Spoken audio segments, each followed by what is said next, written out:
long before the world knew her as Mother Teresa. She was a young girl named Anjeze Gongshe Boyashiu. She was born on August 26, 1910, in Skopje, a city that was then part of the Ottoman Empire. From her earliest days, Gongshe's heart was shaped by the deep faith and generosity of her family. Her father, Nicola, was a respected businessman. Her mother, Dranafile, was a devout and compassionate woman. Dranafile often told her children, "When you do good, do it quietly, as if you were dropping a stone into the sea." This simple yet profound lesson became a guiding principle for Gongshe's entire life. The Boyashiu home was a place of warmth and constant charity. Dranafile would regularly invite the city's poor to dine with them. She taught Gongshe that every person, regardless of their station in life, deserved love and respect. Gongshe would watch her mother care for an elderly woman, bringing her food and cleaning her home, treating her with the dignity of a queen. These small, everyday acts of kindness were the seeds from which Mother Teresa's immense compassion would grow. Faith was not just something to be spoken, but something to be lived out through action every single day. Tragedy struck the family when Gongshe was only 8 years old. Her father passed away suddenly, leaving Dranafile to raise her 3 children alone. In the face of this hardship, their family's faith did not waver. Instead, it deepened. Dranafile's resolve and her unwavering trust in God became a powerful example for young Gongshe. She grew into a thoughtful and prayerful young woman, active in her local church. She was fascinated by stories of missionaries serving in distant lands. She felt a quiet stirring in her soul, a sense that God had a special purpose for her. At 18, she was ready. In 1928, Anjeze Gongshe Boyashiu embarked on the journey that would change her life. She traveled first to Ireland, to join the Institute of the Blessed Virgin Mary, known as the Sisters of Loreto. In Dublin, she began to learn English. She took a new name, Teresa, in honor of Teresa of Lisieux, a symbol of new identity and surrender to God's will, no longer just Gongshe from Skopje, Sister Teresa. After a brief period in Ireland, she set sail for India, arriving in the bustling port of Calcutta, January 1929. Calcutta, vibrant culture and overwhelming poverty. She was sent to Darjeeling to begin her novitiate Himalayan foothills, serene beauty and spiritual deepening. On May 24, 1931, she took her first religious vows: poverty, chastity, obedience. For the next 2 decades, she taught at the Loreto Convent School in Entally, but she could see the slums from her classroom window. September 10, 1946, the train journey that became Inspiration Day. On that train, she heard a call within a call, a clear message. Leave the convent and serve the poorest, a terrifying command. Yet she knew she had to obey. After receiving her call within a call, she had to wait for permission to leave the Loreto order. Finally, in 1948, the Vatican granted her request. She exchanged her Loreto habit for a simple white cotton sari with a blue border, the humble dress of the poor women of Bengal. She wanted to be one with the people she served.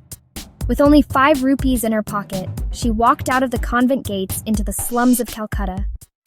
Her first act was to start an open-air school for destitute children, drawing letters in the dirt with a stick.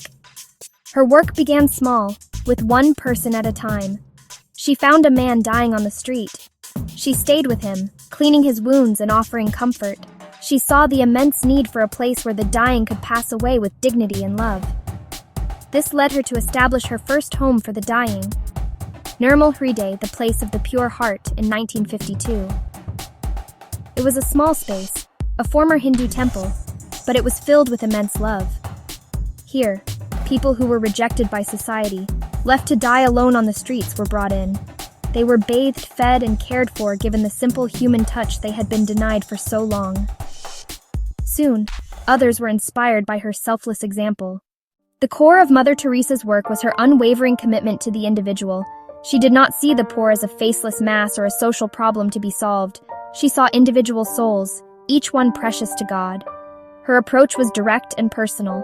It was about finding the one person who was hungry and giving them food. It was about finding the one person who was naked and giving them clothes. It was about finding the one person who was sick and dying alone and giving them comfort. She famously said, "If I look at the mass, I will never act. If I look at the one, I will." This philosophy guided every action of the missionaries of charity, ensuring that their service was always rooted in personal connection and genuine love. Her hands, often photographed, became a powerful symbol of her ministry. They were hands that were not afraid to touch the sickest bodies, to clean the most painful wounds, and to hold the dying. In a society where diseases like leprosy created immense fear and social stigma, Mother Teresa and her sisters went directly to the people who were cast out. They established Shanti Nagar, or Town of Peace, a colony where people with leprosy could live and work with dignity. They touched the untouchables, showing the world that these individuals were not to be feared, but to be loved and embraced. This simple act of physical touch broke down barriers of fear and prejudice, restoring a sense of belonging to those who had been utterly rejected. Mother Teresa's compassion extended beyond physical needs.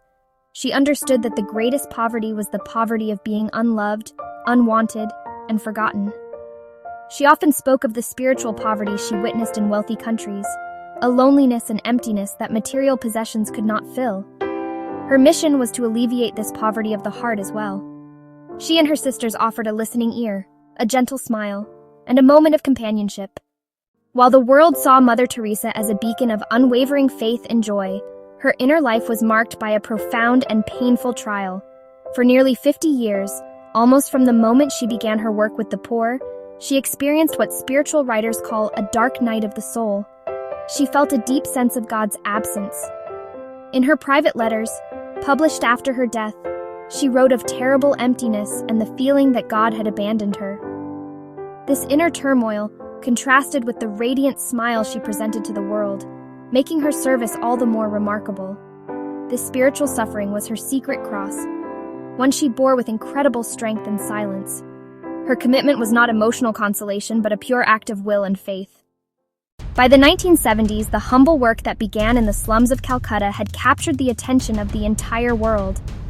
Mother Teresa's name had become synonymous with selfless compassion. Journalists, filmmakers, world leaders traveled to India to witness her ministry firsthand. They saw the simple nun in the blue-bordered sari and were moved by the profound impact of her work. Her message was simple and universal, transcending religious and cultural divides. In 1979, this global recognition culminated in one of the world's highest honors, the Nobel Peace Prize. The Norwegian Nobel Committee awarded her the prize for her work in bringing help to suffering humanity. When she received the news, her response was characteristically humble. She accepted the award not for herself, but in the name of the hungry, the naked, the homeless, the crippled, the blind. Mother Teresa passed away on September 5, 1997, but her spirit and her work live on with undiminished strength. Her legacy is not found in grand monuments of stone, but in the living, breathing work of the missionaries of charity. Thousands of sisters, brothers, and volunteers operating in more than 130 countries around the world. They run homes for the dying, orphanages for abandoned children, and clinics for the sick. They walk the same streets, they serve the same forgotten people, and they live by the same simple rule of love. Her work did not end with her life. It was a seed that has grown into a global forest of compassion, providing shelter for millions. Her influence extends far beyond her own congregation. She reminded a modern, often cynical world of the power of simple kindness.